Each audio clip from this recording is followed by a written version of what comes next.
Semiconductor electronics introduction. Today we shall discuss about types of semiconductors and the conduction in different types of semiconductors. ఇంతకుముందు వీడియోలో మనం అర్ధవాహక electronics అనేటువంటి chapter యొక్క introduction చూసాం కదా. ఇప్పుడు ఈ వీడియోలో మనం అర్ధవాహకం అంటే ఏమిటి, దాంట్లో ఉన్నటువంటి రకాలు ఏమిటి, వివిధ రకాల అర్ధవాహకాలలో విద్యుత్ అనేది ఏ రకంగా ప్రవహిస్తుంది లేదా వాటి యొక్క వాహకత అనేది ఏ రకంగా ఉంటుంది అనేది మనం ఈ వీడియోలో నేర్చుకుందాం.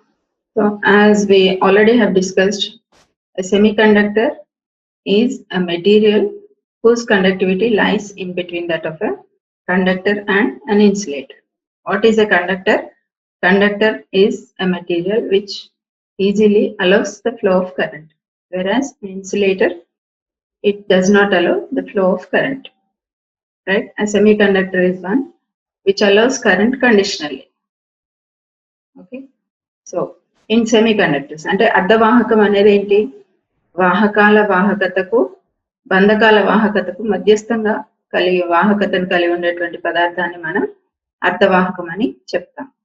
వాహకము అంటే ఏంటి, విద్యుత్తుని తన గుండా ఈజీగా ప్రవహింపజేసేటువంటి దాన్ని మనం వాహకము అని చెప్తాం.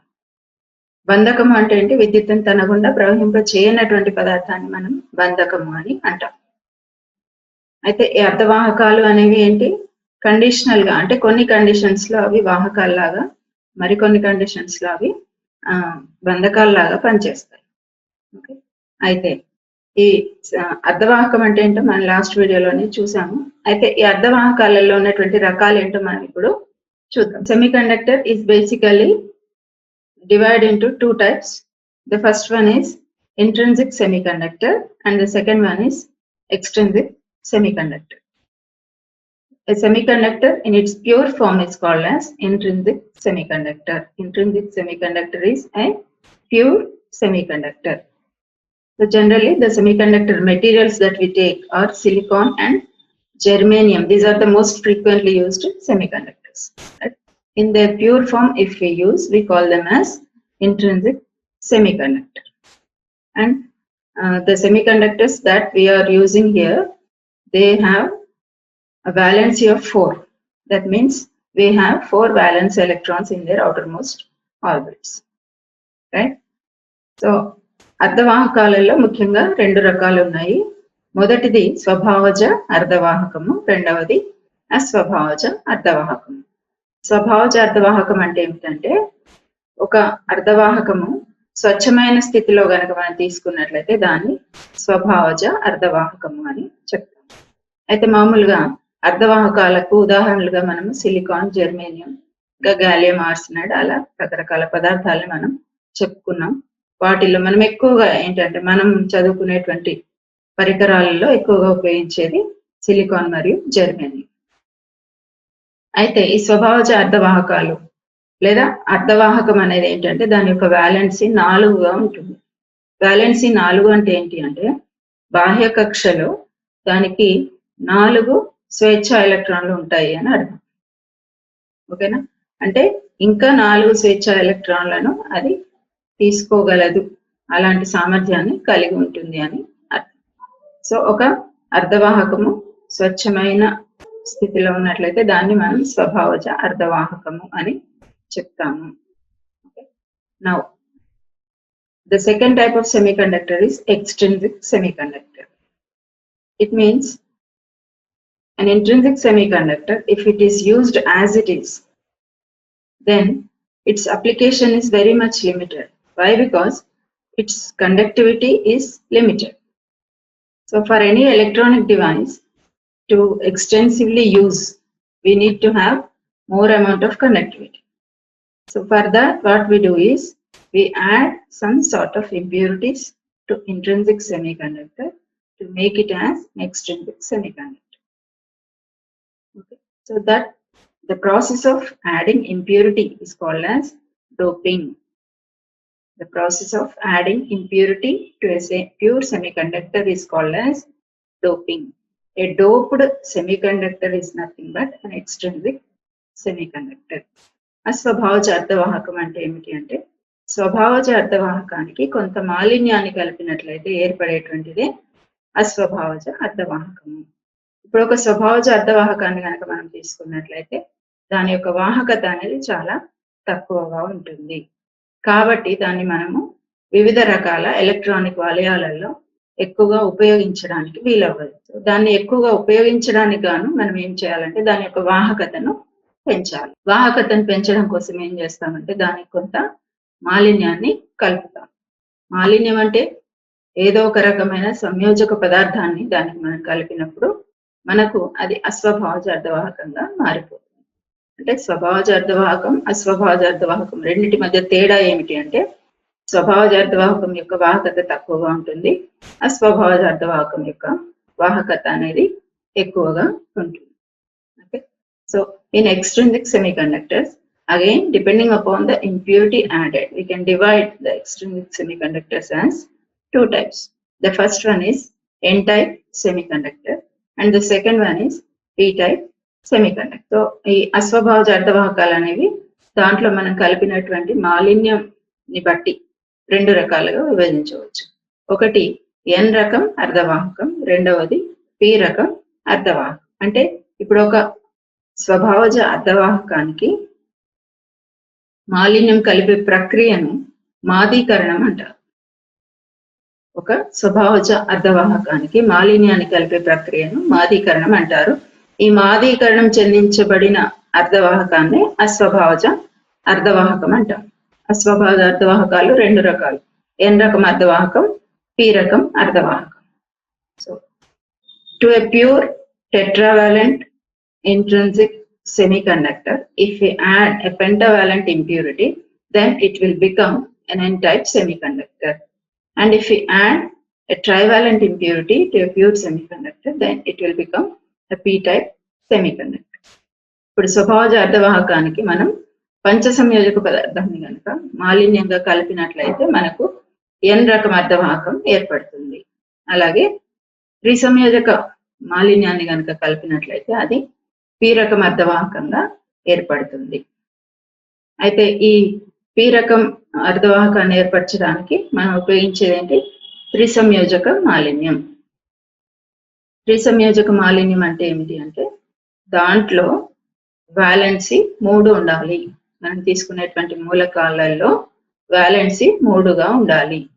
దానికి ఉదాహరణ ఏంటి? గ్యాలియం, బోరాన్, ఇండియం, అల్యూమినియం ఇలా. ఓకే, అలాగే n రకం అర్ధవాహకాన్ని తయారు చేయడానికి మనం పంచ సంయోజక మాలిన్యాన్ని కలుపుతాము. ఈ పంచ సంయోజక మాలిన్యం అంటే ఏమిటి? 5 వ్యాలెన్సీ ఎలక్ట్రాన్లు ఉన్నటువంటి మూలకాలు అని అర్థం. అయితే అలా 5 వ్యాలెన్సీ ఎలక్ట్రాన్లు ఉన్నటువంటి మూలకాలకు ఉదాహరణ ఏంటి? ఫాస్ఫరస్, ఆర్సెనిక్, యాంటిమనీ ఇలా. ఓకే, సో వీటిల్లో మనం ఏదైనా ఒక దాన్ని తీసుకొని సిలికాన్ లేదా జెర్మేనియం కి కలిపినప్పుడు మనకు p రకం లేదా n రకం అర్ధవాహకం అనేది ఏర్పడుతుంది. So while preparing extrinsic semiconductors, we need to add impurities, right? And what do you mean by pentavalent impurity or trivalent impurity? Pentavalent impurity means the element which has 5 valence electrons in its outermost orbit. So if we have 5 valence electrons, we call it as pentavalent, right? If we have 3 valence electrons, we call it as trivalent.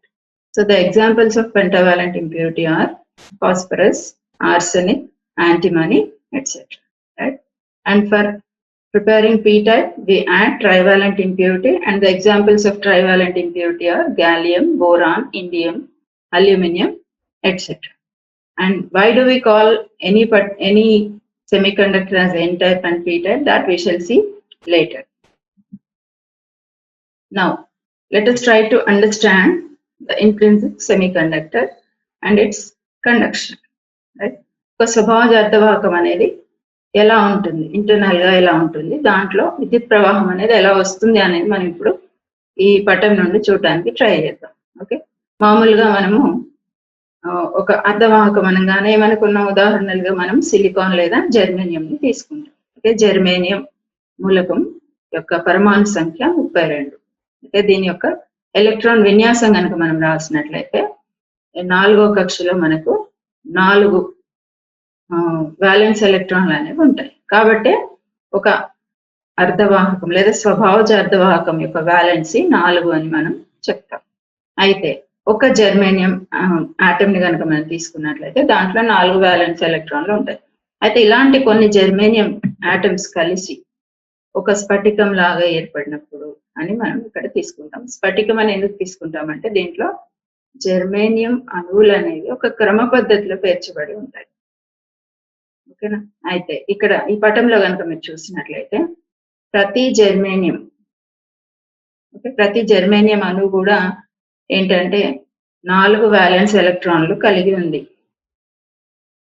అయితే ఈ 4 valence ఎలక్ట్రాన్లు అనేవి ఏంటంటే అవి valence ఎలక్ట్రాన్ల లాగా ఉన్నాయి. అయితే పక్కనున్న జర్మేనియం మూలకం ఉంది కదా, దాని యొక్క అణువులు అనేవి అది కూడా 4 వాలెన్స్ ఎలక్ట్రాన్లను కలిగి ఉంది.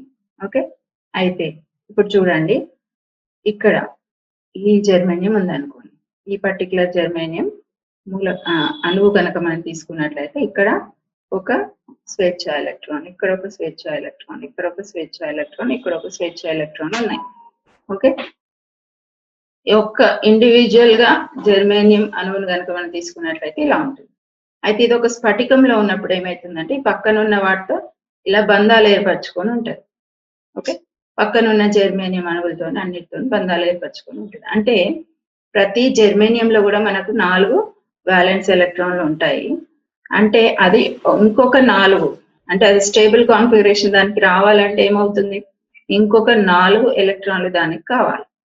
అవి పక్కనున్న అణువుల నుండి తీసుకోవడం జరుగుతుంది, లేదా దీనికి ఉన్న 4 ఎలక్ట్రాన్లను పక్కనున్న అణువులకి ఇచ్చేయడం జరుగుతుంది. అలా ఈ అణువులను ఎలక్ట్రాన్లను పంచుకోవడం ద్వారా ఏర్పడేటువంటి బంధమే మనం సంయోజనీయ బంధం అని చెప్తాం. ఓకేనా?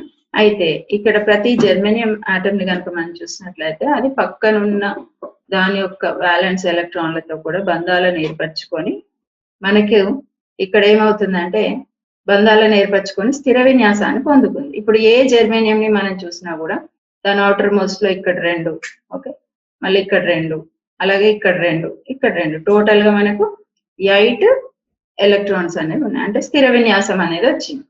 ఓకేనా? సో అలా ఏ జర్మేనియం అణువును మనం చూసినా కూడా ప్రతి దాంట్లో కూడా 8 ఎలక్ట్రాన్లు అనేవి ఉన్నాయి. కాబట్టి దీంట్లో స్వేచ్ఛ ఎలక్ట్రాన్లు అనేవి ఇంకేమీ లేవు. ప్రతి ఎలక్ట్రాన్ కూడా పక్కనున్న వాటితో బంధాలు ఏర్పరచుకొని ఉంది. ఇక్కడ కూడా స్వేచ్ఛ ఎలక్ట్రాన్లు అనేవి లేవు. కాబట్టి ఇక్కడ విద్యుత్ ప్రవాహం అనేది శూన్యము అని మనం చెప్పవచ్చు. అంటే అసలు ఇక్కడ ఎట్లాంటి విద్యుత్ ప్రవాహం కూడా ఉండదు. ఓకే, అయితే విద్యుత్ ప్రవాహం ఉండదు కాబట్టి దీన్ని ఏమంటారంటే ఈ స్వభావజ అర్ధవాహకం అనేది ఒక బంధకం లాగా పనిచేస్తుంది. ఇలా ఒక బంధకం లాగా పనిచేస్తుంది. ఎక్కడ 0 కెల్విన్ ఉష్ణోగ్రత వద్ద. ఇక్కడ మనం ఈ తీసుకునేటువంటి పర్టికులర్ డయాగ్రామ్ ఏంటి అంటే మనం 0 కెల్విన్ దగ్గర ఉంది అని మనం అనుకుంటున్నాం. ఓకే, ఈ 0 కెల్విన్ ఉష్ణోగ్రత దగ్గర ఏమవుతుందంటే, ఓకే, ఈ 0 కెల్విన్ ఉష్ణోగ్రత దగ్గర అసలు దీంట్లో ఫ్రీ ఎలక్ట్రాన్స్ అనేవి లేవు, ఫ్రీ ఎలక్ట్రాన్స్ లేవు. కాబట్టి విద్యుత్ ప్రవాహం అనేది 0గా ఉంటుంది. ఓకేనా? అయితే ఇది అసలు స్వభావజ అర్ధవాహకం యొక్క పరిస్థితి. Now, if we consider the intrinsic semiconductor or pure semiconductor, then here we are taking the example of a germanium crystal, right? If we consider a single germanium atom, it has 4 valence electrons in its outermost orbit. Now, if it is joined with other atoms of germanium to form a crystal structure, then we have the diagram like this. In this, what you can observe is every germanium atom's valence electrons are engaged in bonding with the valence electrons of neighboring germanium atoms. Is it not? Now, if you look to each of the germanium atom, every germanium atom is having 8 electrons in its outermost orbit, right? So if you look to this germanium atom, we have 2 electrons here, 2 here, and 2 here, right, and 2 here. So totally we have 8 electrons in this one. It means it has got stable configuration. That means there are no free electrons available in this particular crystal, right? When there are no free electrons, we say that there is no possibility of current flowing through the material, right? It means a pure semiconductor at absolute zero temperature. Absolute zero means 0 Kelvin, right? So at 0 Kelvin temperature, every intrinsic semiconductor acts like an insulator. Why it acts like an insulator? Because it has got no free electrons. Okay. Now, how to improve? Or is there any way to make the current to flow through this particular material? Okay. For that, what we do is we supply some sort of thermal agitation to this material. Okay, if you supply heat energy, we call it as thermal agitation. So if you supply heat energy, then there is a possibility for some of the electrons to break the bonds and become free, right? Here we took two examples here, right? Here one bond is broken and here another bond is broken. So there is a possibility of one electron from here, right? Another electron from here to become free. Okay, so we have two free electrons here. So due to the presence of these two free electrons, we can obtain some amount of current through this particular material. That means if due to thermal agitation, we get some current in pure semiconductor or intrinsic semiconductor. But even that amount of current is also negligible. We cannot make use of such material in electronic devices. For that, we go to extrinsic semiconductor or the process of doping. అయితే ఈ స్వభావజ అర్ధవాహకంకి ఏమనుకున్నాం మనం, పరమశూన్య ఉష్ణోగ్రత వద్ద అది ఒక బంధకం లాగా పనిచేస్తుంది. అంటే దీంట్లో ఎలాంటి స్వేచ్ఛ ఎలక్ట్రాన్లు లేవు కాబట్టి దీని గుండా ఎలాంటి విద్యుత్ ప్రవాహం రాదు. కాబట్టి 0 కెల్విన్ వద్ద ఇది ఒక బంధకం లాగా పనిచేస్తుంది. మరి దీని నుండి విద్యుత్ ప్రవాహం పొందుకోవడానికి ఏమైనా అవకాశం ఉందా అని గనక మనం ఆలోచించినట్లయితే, దీనికి కొంత మనం ఉష్ణీయ అలజడిని అందించినట్లయితే, అంటే కొంత ఉష్ణ శక్తిని మనం ఈ మెటీరియల్ కి అందించినప్పుడు ఏం జరుగుతుంది అంటే, ఈ బంధాలలో ఉన్నటువంటి ఎలక్ట్రాన్లు 1, 2 అలా బయటకు వచ్చే అవకాశం ఉంటుంది. సో ఒక ఎలక్ట్రాన్ ఇక్కడ నుండి ఇట్లా బయటకు వచ్చింది అనుకోండి, అలాగే ఇక్కడ కూడా ఒకటి మనం తీసుకున్నాం, ఇక్కడ నుండి కూడా ఒకటి బయటకు వచ్చింది అనుకోండి. ఇప్పుడు ఏమైంది, 2 ఎలక్ట్రాన్లు అనేవి మనకు స్వేచ్ఛ ఎలక్ట్రాన్లుగా అవైలబుల్ ఉన్నాయి. ఓకే, ఈ స్వేచ్ఛ ఎలక్ట్రాన్లు అనేవి విద్యుత్ వహనానికి కారణం అవుతాయి. ఓకే, అయితే ఈ స్వభావజ అర్ధవాహకంలో మనం ఉష్ణ శక్తిని పెంచినప్పుడు మాత్రమే మనకు స్వేచ్ఛ ఎలక్ట్రాన్లు అనేవి వస్తాయి అని అర్థం.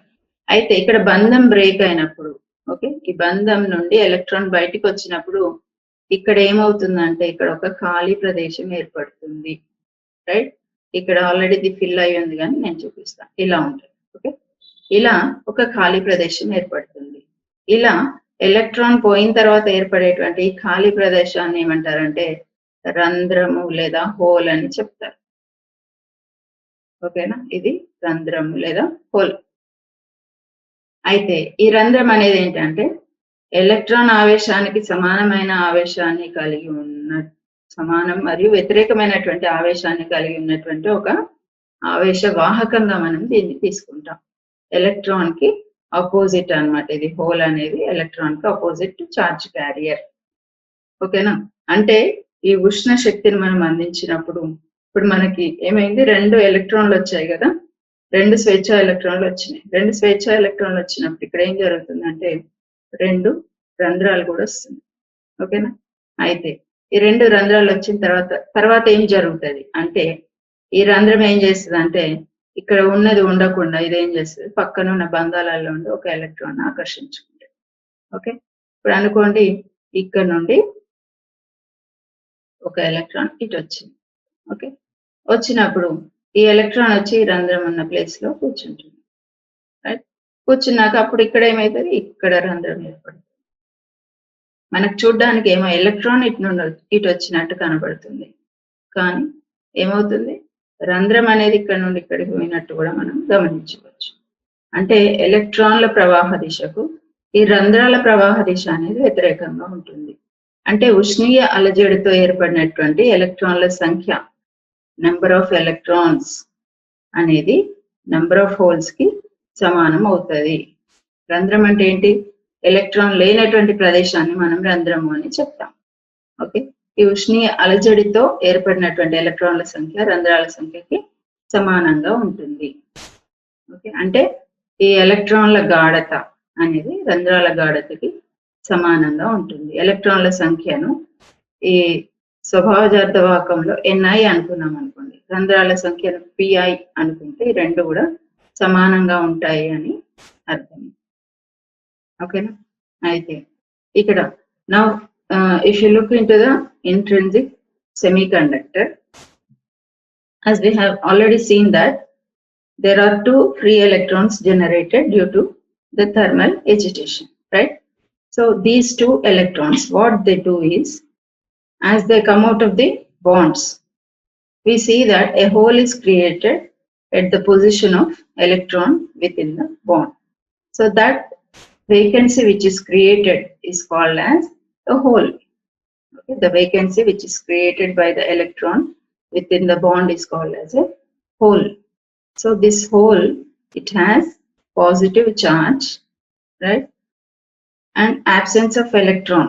Yeah, hole is nothing but absence of electron having positive charge, right?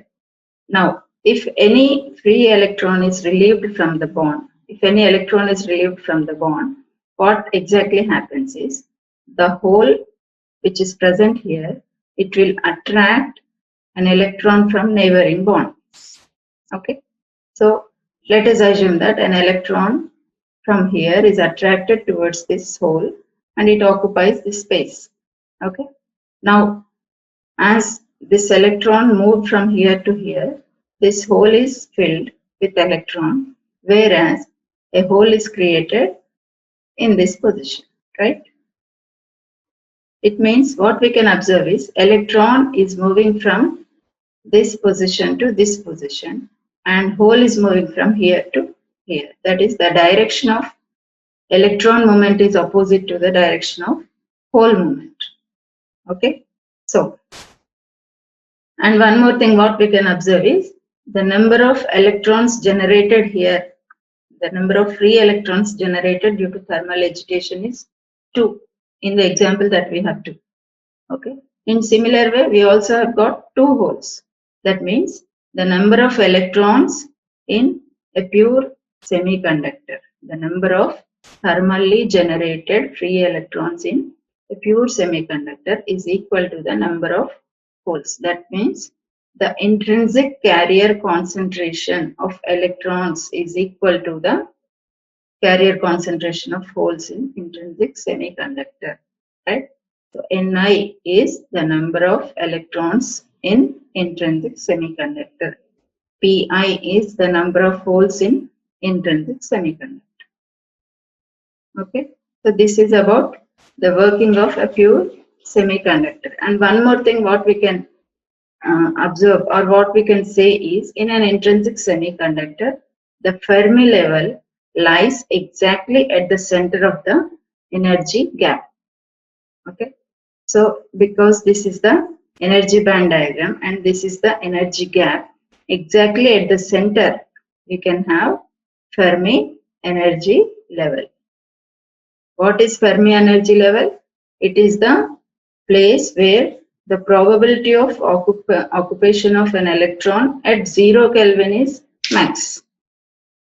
Okay, Fermi energy level ante enti, 0 kelvin ఉష్ణోగ్రత వద్ద లేదా పరమశూన్య ఉష్ణోగ్రత వద్ద ఒక ఎలక్ట్రాన్ ఆక్రమించగల అత్యున్నత శక్తి స్థాయిని మనం ఫెర్మి ఎనర్జీ లెవెల్ అని చెప్తాము. అయితే ఈ స్వభావజ అర్ధవాహకంలో ఈ ఫెర్మి ఎనర్జీ లెవెల్ అనేది ఎనర్జీ గ్యాప్ లేదా శక్తి అంతరంలో ఎగ్జాక్ట్ గా సెంటర్ లో ఉంటుంది, మధ్య భాగంలో ఉంటుంది అని మనం చెప్పవచ్చు. తర్వాత ఇది ప్యూర్ సెమీ కండక్టర్. ఓకే, తర్వాత ఇప్పుడు ఎక్స్ట్రిన్సిక్ సెమీకండక్టర్ ఏంటి అనేది మనం ప్రతి జెర్మేనియం ఆటం కూడా పక్కనున్న ఆటమ్ లోని ఎలక్ట్రాన్స్ తో బాండ్ ఏర్పరచుకొని ఉంటుంది. ఓకే, బాండ్స్ ఏర్పరచుకొని స్థిరమైన విన్యాసాన్ని కలిగి ఉంటుంది. ఎలాంటి ఫ్రీ ఎలక్ట్రాన్స్ ఉండవు కాబట్టి విద్యుత్ వాహనం అనేది శూన్యంగా ఉంటుంది. కాబట్టి పరమశూన్య ఉష్ణోగ్రత వద్ద స్వభావజ అర్ధవాహకం అనేది ఒక బంధకం లాగా పనిచేస్తుంది. So at absolute zero temperature, an intrinsic semiconductor acts like an insulator. But if you provide some temperature to the pure semiconductor, then there is a probability of current flowing through the material. Okay na? Tarvata ఈ Fermi energy level అనేది ఎక్కడ ఉంటుంది? Intrinsic semiconductor లో energy gap మధ్య భాగంలో ఉంటుంది. The Fermi level lies exactly in between at the center of the energy gap. Okay, doping ante enti? Doping or మాదీకరణం అంటే ఏంటి? The process of adding an impurity to a pure semiconductor is called as doping. Okay, మాదీకరణం అంటే ఏంటి? ఒక స్వచ్ఛమైన అర్ధవాహకానికి మాలిన్యాన్ని కలిపేటువంటి ప్రక్రియను మాదీకరణం అంటారు. అయితే ఈ మాదీకరణం చెందించడం అనేది ఏంటంటే చాలా ఎక్కువ అమౌంట్ ని కలపరు కానీ 1 ppm అని మనం చెప్తాం.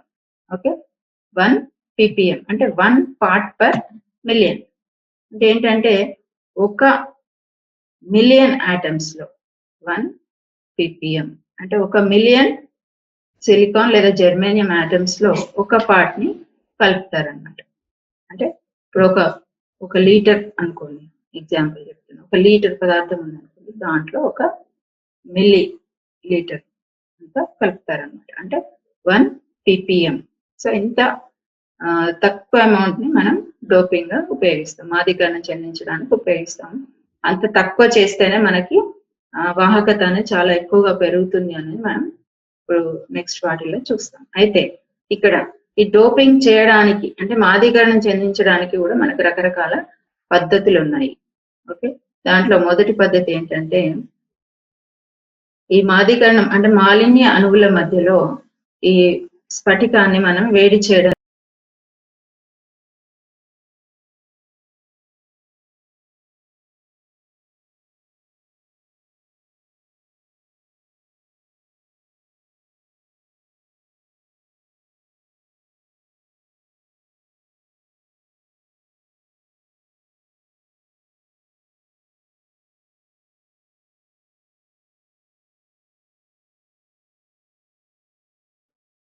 తర్వాత స్పెషల్ పర్పస్ డయోడ్స్ లో ప్రత్యేక అవసరాల కోసం ఉపయోగించేటువంటి డయోడ్స్ లో జీనార్ డయోడ్ అనేది ఒక టాపిక్ ఉంది. ఈ సంవత్సరం అది మీకు సిలబస్ లో ఉండి డిలీట్ అయిపోయింది. For this year the Zener diode is not included in your syllabus, but let me tell you very briefly about the Zener diode. It is a heavily doped diode. If you look to the symbol of the diode, it is exactly similar to the junction diode, but the only difference is this vertical line is in the form of Z. In ordinary diode, it will be just a vertical line, but here it is in the form of Z.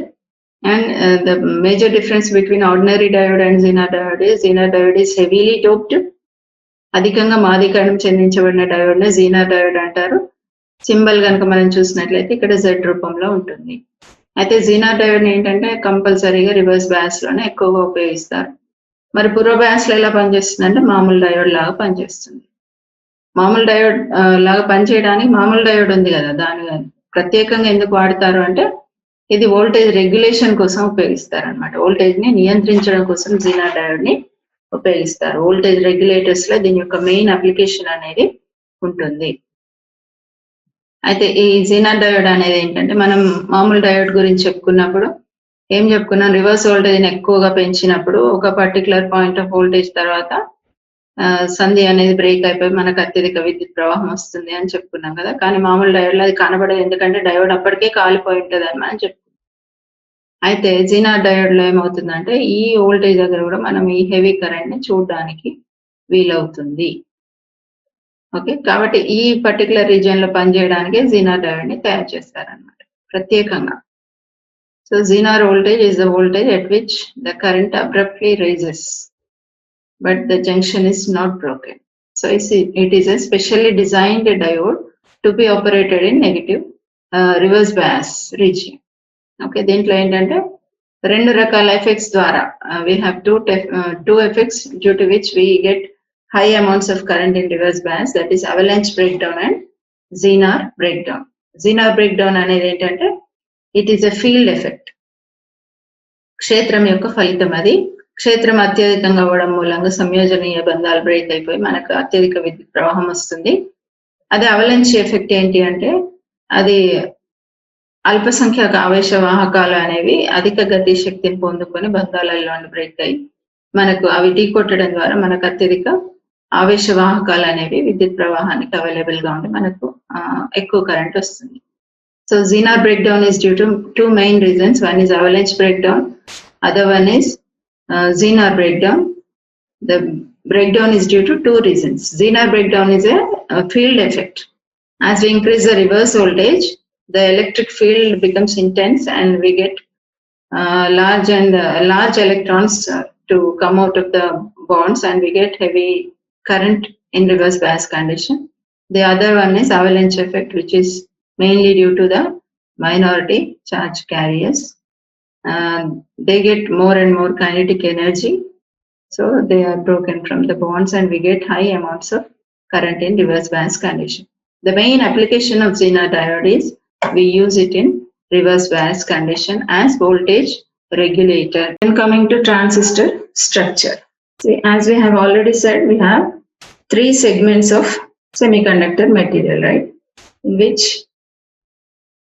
in a transistor, two segments of one type of semiconductor are separated by another type of semiconductor. That is, see, if you look to this diagram, we have three different regions of semiconductor, right? If you observe the diagram, we have two P regions here and in between we have N region. This N region is sandwiched between two P regions. So this forms a transistor.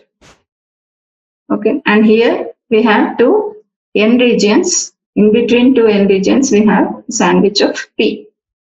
So this is another type of transistor. That means we have three regions, three doped regions, right?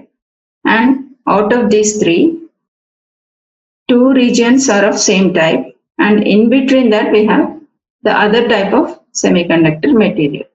So based on whether it is P, on this we can classify the transistors into two types. One is PNP transistor, other one is NPN transistor. In PNP transistor, N material is sandwiched between two P materials, whereas in NPN transistor, P is sandwiched in between two N materials. ఈ transistor structure అంటే transistor ఎలా ఉంటుందంటే transistor లో రెండు ఒకే రకమైనటువంటి అర్ధవాహక పదార్థాలు ఉంటాయి. వాటి మధ్యలో మరొక రకమైన అర్ధవాహక పదార్థాన్ని పెట్టడం ద్వారా మనకి ట్రాన్సిస్టర్ అనేది ఏర్పడుతుంది అనమాట. ఇక్కడ ఈ డయాగ్రామ్ లో కనుక మీరు చూసినట్లయితే ఇక్కడ రెండు P అర్ధవాహకాలు ఉన్నాయి, వాటి మధ్యలో ఒక N రకం అర్ధవాహకాన్ని పెట్టారు. ఇక్కడ చూసినట్లయితే ఇక్కడ రెండు N రకం అర్ధవాహకాలు ఉన్నాయి, వీటి మధ్యలో ఒక P రకం అర్ధవాహకాన్ని పెట్టారు. సో ఇలా రెండు Pల మధ్యలో ఒక N పదార్థాన్ని పెట్టినట్లయితే దాన్ని PNP ట్రాన్సిస్టర్ అని, రెండు Nల మధ్యలో Pని కనుక పెట్టినట్లయితే దాన్ని NPN ట్రాన్సిస్టర్ అని అంటారు. అంటే ట్రాన్సిస్టర్ లో రెండు రకాలు. So we have two types of transistors, right? So the structure of a transistor is very similar to the structure of two diodes connected back to back. See, if you look to this diagram, we have two diodes, right? And this is anode of the diode and this vertical line is the cathode of the diode. This is cathode and this is anode. These two diodes are connected back to back. So if you join these two together, then we have, this is P-type material, in between you have N-type and here another P-type. So a PNP transistor is formed by joining two diodes in this manner. Okay, and here if you see the other kind of connection, that is, this is the N material, this is P material, and here it is again a P, here N. If we join these two together, then we have N, P and N. So thereby NPN transistor is formed. Okay, now Coming to the circuit symbol of a transistor, it will be like this. As we have three regions of semiconductor, we also say that the transistor has three terminals. So it is a three-terminal electronic device. The terminals are emitter, base, and collector. And here the difference between collector and emitter is you have an arrow mark on the emitter, right? And based on the direction of this arrow mark, we can identify the transistor either as PNP or NPN. If the arrow mark is pointed into the transistor, then we say that it is PNP transistor. And if it is pointed outside, we say it as NPN transistor. And how to remember the arrow mark positions not pointed in is NPN. The direction of arrow is outwards. Then we call it as NPN transistor. So this is very important 2 marks question for your IP examination. So draw the circuit symbols of transistors, PNP and NPN transistors. Most of the students, they do mistakes in writing the arrow mark positions. Okay, so this, if you keep in mind that not pointed in is NPN and which is pointed in is PNP. Okay, this is how we have to draw the symbols. So ట్రాన్సిస్టర్లలో రకాలు. ఈ transistors లో మనం ఏమనుకున్నాం, రెండు ఒకే రకమైన అర్ధవాహకాల మధ్యలో ఇంకొక రకం అర్ధవాహకాన్ని పెట్టినప్పుడు ఒక ట్రాన్సిస్టర్ అనేది తయారవుతుంది. ఈ ట్రాన్సిస్టర్ యొక్క స్ట్రక్చర్ అనేది ఎలా ఉంటుందంటే, రెండు డయోడ్స్ ని ఇలా వెనక్కి కనెక్ట్ చేస్తే ఎలా ఉంటుందో ఆ రకంగా ఉంటుంది అనమాట. ఇక్కడ చూడండి, ఇది పి రకం, ఓకే, పి ప్రాంతం, ఇది ఎన్ ప్రాంతం, ఇది ఎన్, ఇది పి. సో ఈ ఎన్ ని తీసుకొచ్చి ఈ ఎన్ కి కలిపినప్పుడు ఏమవుతుందంటే ఇది పి అవుతుంది, మధ్యలో ఎన్ ఉంటుంది, మళ్ళీ ఇటువైపు పి ఉంటుంది. అంటే ఇది ఒక పిఎన్పి ట్రాన్సిస్టర్ లాగా తయారైంది అనమాట. అట్లాగే ఇక్కడ ఎన్, ఇది పి, ఇది పి, మళ్ళీ ఇది ఎన్, ఈ రెండింటిని జాయిన్ చేసినప్పుడు ఏమవుతుంది, ఒకే పి ప్రాంతంగా ఏర్పడుతుంది. అంటే ఎన్ పి ఎన్, ఇది ఒక రకమైన transistor. PNP transistor and NPN transistor. ట్రాన్సిస్టర్లలో రెండు రకాలు ఉంటాయి. ఓకే, తర్వాత దీంట్లో వలయ సంకేతాలు కనుక మనం గీసినట్లయితే ఇక్కడ చూడండి ఈ రకంగా ఉంటుంది. ట్రాన్సిస్టర్ లో మనం ఏమనుకున్నాం, 3 అర్ధవాహక ప్రాంతాలు ఉంటాయి కదా, ఆ 3 అర్ధవాహక ప్రాంతాలకి మనం 3 పేర్లు పెట్టాము. అదేంటంటే ఎమిటర్, బేస్, కలెక్టర్. ఎమిటర్ అంటే ఏంటి, ఉద్గారిణి. బేస్ అంటే ఆధారము. కలెక్టర్ అంటే సేకరణి. ఉద్గారిణి, ఆధారము, సేకరణి. ఓకే, మీకు అంత పర్టికులర్ గా గుర్తు లేకపోయినా ఎమిటర్, బేస్, కలెక్టర్ లేదా ఈబీసీ, ఏబీసీలు రాస్తాం కదా మనం, అట్లాగే ఈబీసీ అని గుర్తుపెట్టుకోవాలి. తర్వాత ఈ ట్రాన్సిస్టర్లో ఏంటంటే బాణం గుర్తుంది కదా, కలెక్టర్ కి ఎమిటర్ కి రెండు చూడడానికి ఒకేలా ఉంటాయి, కానీ ఒక్క బాణం గుర్తు మాత్రం ఎమిటర్ కు ఉంటుంది అనమాట. ఈ బాణం గుర్తు యొక్క దిశను బట్టి అది పిఎన్పి ట్రాన్సిస్టర్ లేదా ఎన్పిఎన్ ట్రాన్సిస్టర్ అనేది మనం చెప్పొచ్చు. పిఎన్పి ట్రాన్సిస్టర్లో ఏంటంటే బాణం గుర్తు లోపలికి ఉంటుంది, బేస్ వైపుకు ఉంటుంది, ఆధారం వైపుకు ఉంటుంది. అదే ఈ ఎన్పిఎన్ ట్రాన్సిస్టర్లో ఏంటంటే బాణం గుర్తు అనేది బయటకు వస్తున్నట్లుగా ఉంటుంది. And the direction of this ఆరో mark indicates the direction of conventional direction of flow of current. ఈ బాణం గుర్తు యొక్క దిశ అనేది ఏంటంటే విద్యుత్ ప్రవాహ దిశను సూచిస్తుంది. జనరల్ గా ఏంటి, ఇది పిఎన్పి మెటీరియల్ కదా, పిఎన్పి ట్రాన్సిస్టర్ కదా. పిఎన్పి అంటే ఇది పి పదార్థం, ఇది ఎన్ పదార్థం, ఇది పి పదార్థం. ఓకే, సో పి పదార్థంలో రంధ్రాలు ఉంటాయి, అవి ఎన్ పదార్థంపై ప్రయాణిస్తాయి. రంధ్రాల దిశని మనం విద్యుత్ ప్రవాహ దిశ అంటాం కాబట్టి మనం ఈ రకంగా బాణం గుర్తుని పెడతాం. ఓకే, అట్లాగే ఇక్కడ చూడండి, ఇది ఎన్పిఎన్, ఇది ఎన్ పదార్థం, ఇది పి, ఇది మళ్ళీ ఎన్. సో ఎన్, ఇది పి కదా, పిలో ఉన్న రంధ్రాలు అనేవి వీటి వైపు వస్తాయి కాబట్టి మనం రంధ్రాల దిశను విద్యుత్ ప్రవాహ దిశగా తీసుకుంటాం. సో దిస్ ఆరో mark indicates the direction of current, that is the direction of flow of holes. See, this is a PNP transistor and emitter is made of P and this is N, this is again P. So P will be having holes, so they move towards N. That is the reason why we keep the arrow mark this way. And in this one, this is N-type NPN transistor. So this is N, base is P, collector is again N. So in base we have holes, so they move towards the emitter. That is why we draw the direction this way. Okay, NPN అంటే not pointed in. లోపలికి ఉండదు బయటికి ఉంటది అని అర్థం. ఇది transistor యొక్క వలయ సంకేతాలు. Coming to the construction, as we have said that we have 3 regions of semiconductor, right? So those 3 regions we call them as emitter, base, collector. ఈ 3 regions ని 3 ప్రాంతాలను ఏమన్నాం మనం? ఉద్గారిణి, ఆధారము, సేకరణి అని చెప్పాం కదా. అయితే ఇక్కడ ఉద్గారిణి, ఎమిటర్, ఈ 3 కూడా వివిధ రకాలుగా మాదీకరణం చెందించబడతాయని కూడా మనం ముందే చెప్పుకున్నాం. వాటి మందం కూడా వేరువేరుగా ఉంటుంది, వాటి యొక్క మాదీకరణం యొక్క లెవెల్ కూడా వేరువేరుగా ఉంటుంది. సో ఈ ఎమిటర్ లేదా ఉద్గారిణి అనేది ఎలా ఉంటుందంటే, it is heavily doped and it's job is to emit carriers in to the base. Okay, ఈ ఎమిటర్ లేదా ఉద్గారిణి అనేది ఏంటంటే చాలా అధికంగా మాదీకరణం చెందించబడి ఉంటుంది. So emitter is heavily doped. What do you mean by heavily doping? It means that it has more number of majority charge carriers in it, because it is to emit charge carriers into the other types of semiconductors. So it need to have more number of charges within it. That is why it is heavily. In area wise, if we consider, it is moderate in area. Okay, అంటే అది మధ్యస్థమైన ప్రదేశాన్ని occupy చేసి ఉంటుంది ఉద్గారిణి అనేది. Okay, ఇది ఉద్గారిణి అనేది ఏంటంటే అధికంగా మాదీకరణం చెందించబడితే దాంట్లో ఆవేశవాహకాల సంఖ్య అధికంగా ఉంటుంది అని అర్థం. ఈ అధికమైన ఆవేశవాహకాలను అది పక్కనున్న వాటికి పంపిస్తుంది కాబట్టి దీన్ని అధికంగా మాదీకరణం చెందించాలి. తర్వాత ఈ బేస్ లేదా ఆధారము. So base region is very narrow and it is very lightly doped. Base region ఆధారం అనేది ఏంటంటే అది చాలా స్వల్పంగా మాదీకరణం చెందించబడి ఉంటుంది, మళ్ళీ చాలా సన్నగా. By the amount of doping we can say that base region will have very less number of charge carriers with in it.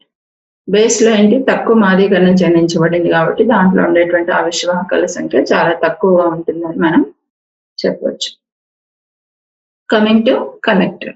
So collector region is moderately doped and is largest of all the 3 regions. Collector, the name itself suggests that it collects the charge carriers, right? So it is to be greater in area, right? And it is moderately doped. So collector అనేది ఏంటంటే పేరుని బట్టి సేకరణి అంటే ఏం చేయాలి, అది సేకరించాలి. So ఆవేశవాహకాలను సేకరిస్తుంది కాబట్టి అది ఎక్కువ ప్రదేశాన్ని కలిగి ఉండాలి. తర్వాత దీంట్లో మాదీకరణం అనేది మధ్యస్థంగా ఉంటుంది. ఇప్పుడు ఈ emitter, base, collector, if you compare these 3 doping level, if we see, emitter is heavily doped, right? Base is lightly doped, collector is moderately doped.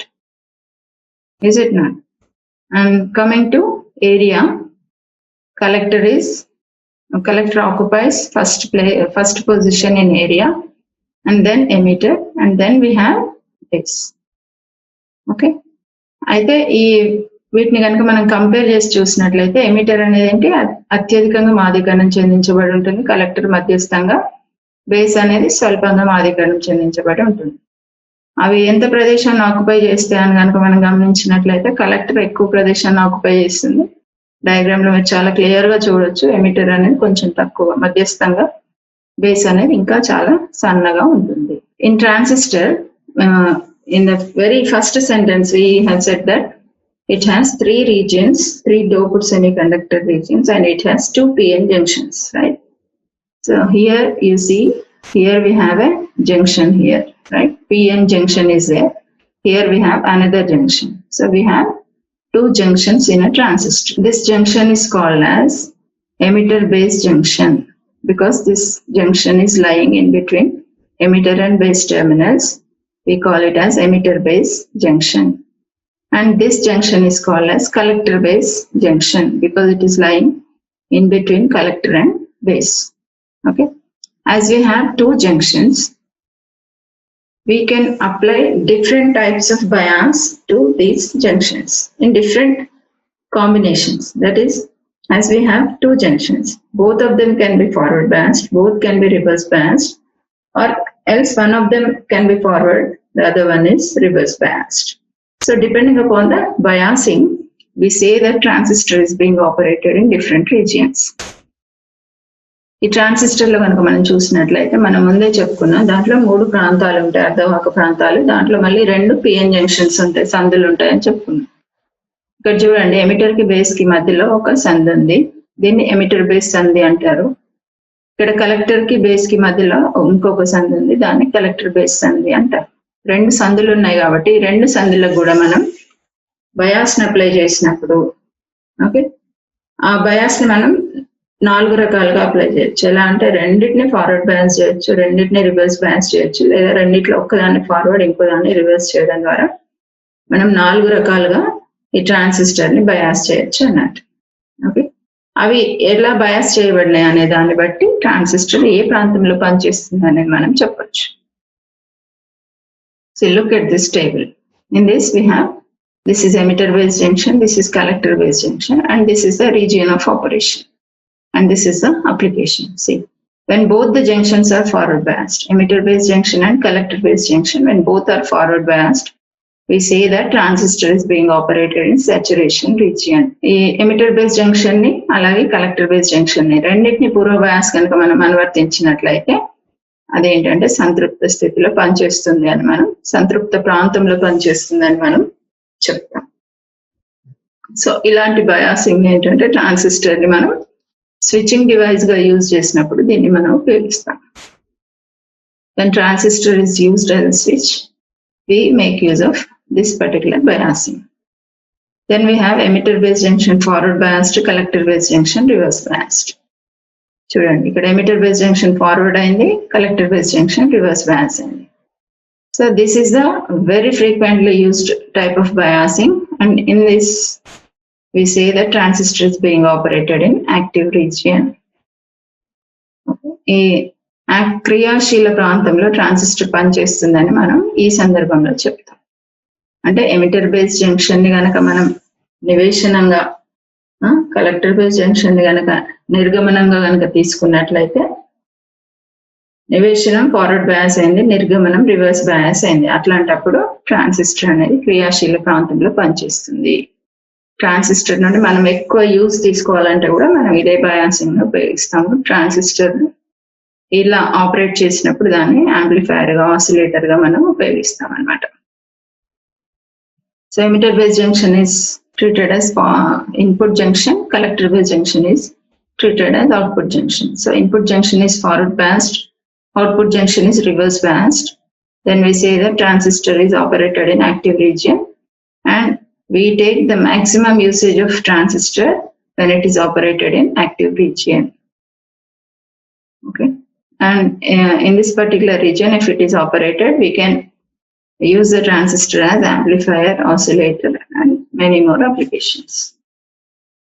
Now coming to the other kind of biasing, emitter base junction reverse bias, collector base junction forward bias అయినట్లయితే, this is called as inverted region of operation, and this is not at all used for our applications.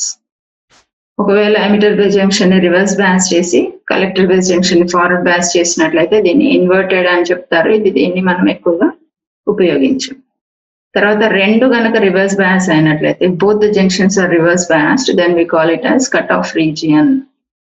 Cut off ప్రాంతంలో పనిచేస్తుందని మనం చెప్తాము. ఇది కూడా switch గా పనిచేసినప్పుడు మనం దీన్ని ఉపయోగిస్తాం.